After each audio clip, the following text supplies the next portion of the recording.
রাতের আকাশের দিকে তাকালে অগণিত গ্রহ নক্ষত্রের মাঝে চাঁদ ও শুক্রের পরে যে তৃতীয় উজ্জ্বলতম প্রাকৃতিক বস্তুটি লক্ষ্য করা যায় তার নাম বৃহস্পতি বা জুপিটার।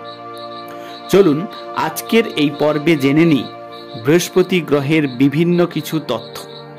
সূর্য থেকে দূরত্বের বিচারে এটি হলো পঞ্চম গ্রহ এবং এটি সবচেয়ে বৃহত্তম গ্রহ।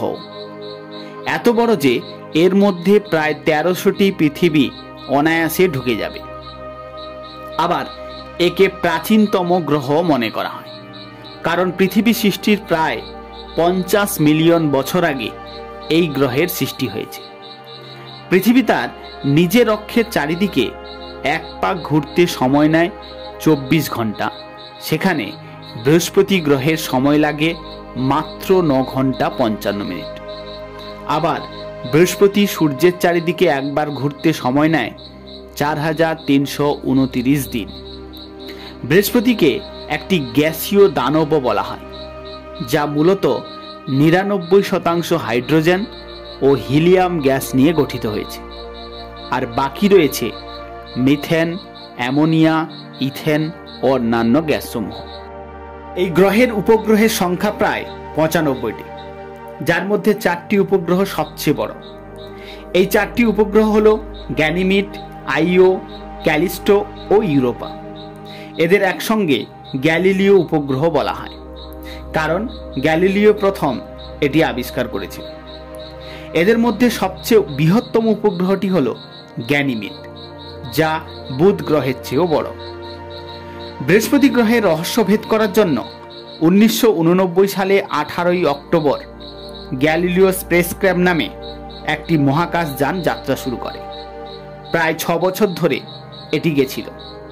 এই মহাকাশযান থেকে জানা যায় এখানকার ম্যাগনেটোস্ফিয়ার অনেক বেশি শক্তিশালী, যা সূর্য থেকে আসা সৌরঝড়কেও থামিয়ে দিতে পারে।